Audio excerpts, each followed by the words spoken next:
Okay, so we got a little bit of news here. A little bit of Miyazaki news. A little bit of Miyazaki news goes a long ways, and it's always a good thing. You know, it's always a good thing when when basically the studio head of From Software comes out and starts talking a little bit about a certain title that literally every week on social media gets talked about. It's like a trending topic all the time, every day.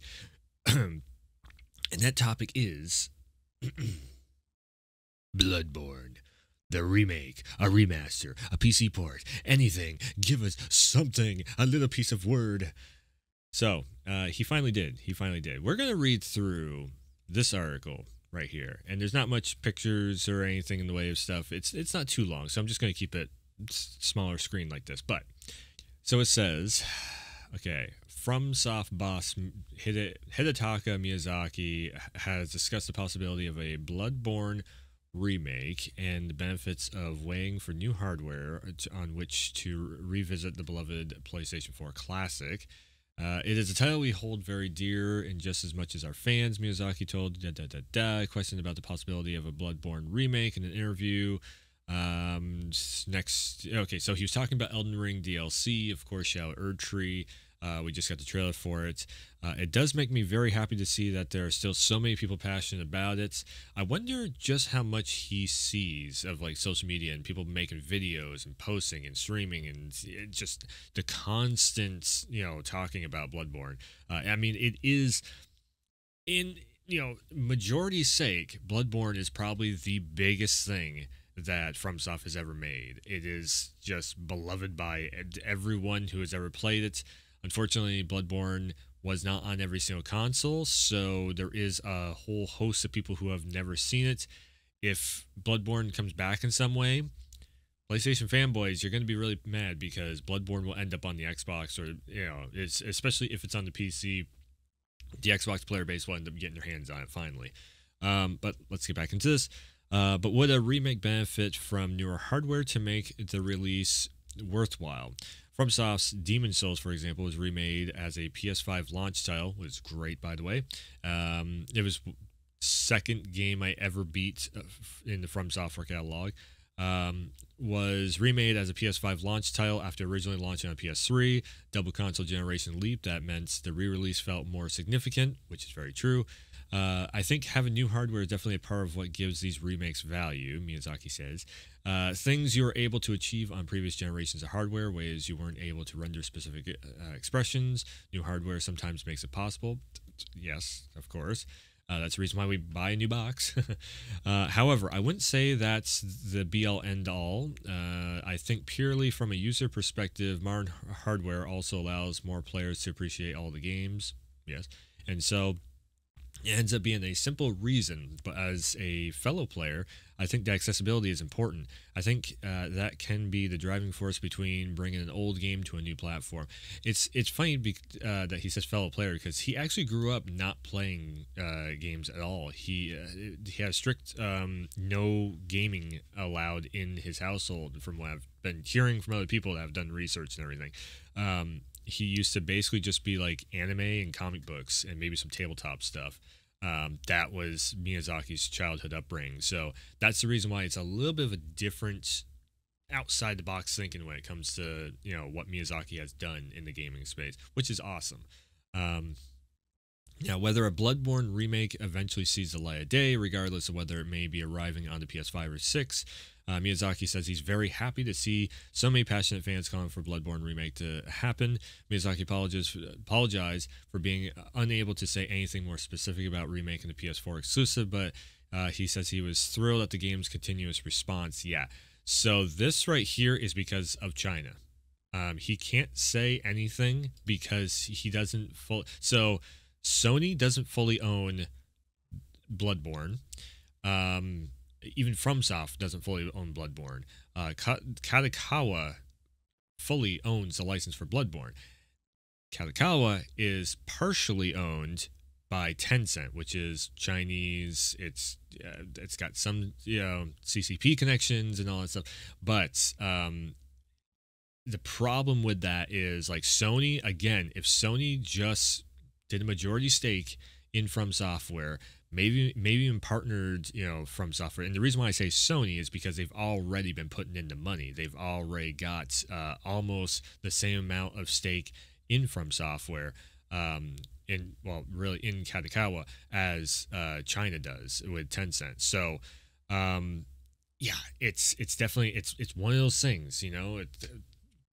I would love to see Sony partner up with. I know on the Xbox side of things, people would be like, "What the hell?" No, no, no, no, no.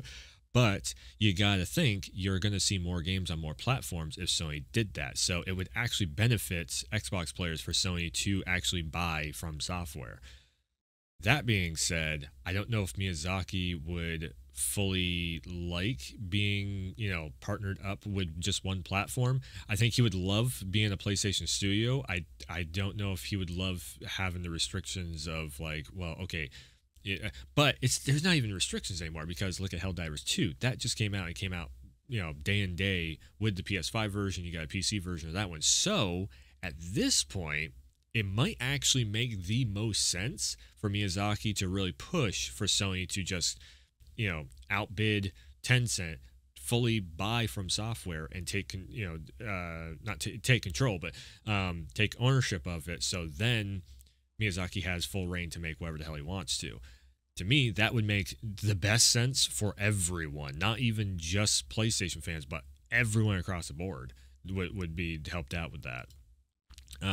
Okay, so put simply, it makes me very happy to see it's a title with a lot of specific memories, both for me and the staff who worked on it. He said, and when we see those passionate voices in the community, of course, it makes us feel thrilled. It makes us feel very fortunate to have that and have those memories. Yeah, because it makes, people actually give a shit. Basically, it's something they've made history. It's kind of like the original Grand Theft Auto team making GTA 3, and they just changed the game. Bloodborne was one of those games. It changed the game. It really brought in this new perspective of like, oh, gothic horror and and Souls like genre. It just works, and it works really well. And it doesn't have to be medieval. I feel like now that any game like Liza P comes out, and what is the first thing everybody says? Oh, it's Bloodborne. And it's because of the setting of the game. It's not so much the game mechanics of it. It's the setting of the game where it's set in that kind of Victorian Gothic, playground. And when you set that in there, it's just automatically everybody just goes back to Bloodborne. Even I did it. It's just because Bloodborne was the first one to really jump into that setting and do it very, very well. And not just the Victorian cityscape, but also the backwoods and all that, and going down to the caves and everything. It's super cool the way they did it. Anyways, we'll have to wait and see. The Bloodborne remake is in the cards. Plenty of modders working on the game. However, last year Lance McDonald got Bloodborne running on a PS5 at 60 FPS without upscaling. Yeah, it's super cool seeing Lance do that. I've said it before in the past too. Funny enough, it's like I was in the chat when Lance was in there. I'm like, I like Lance's work. He can be kind of opinionated on the Souls series that I don't fully agree with, but he does great work. I've literally said that to him. No bad blood there, but yeah, it's if he can take that opinion and not have any bad blood, that's a very good very good sign of good characteristics.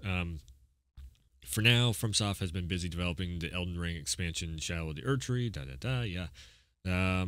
Yeah, we'll see. I can't wait for Shadow of the Erdtree on June 21st.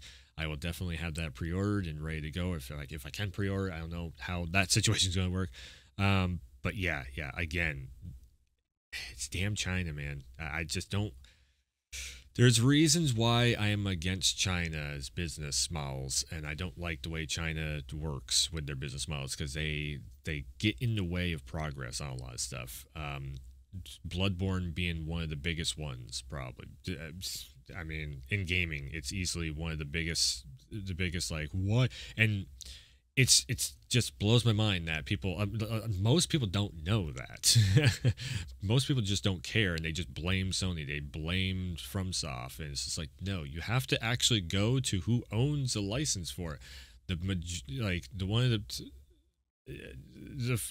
problem is nobody majorly owns the license for Bloodborne.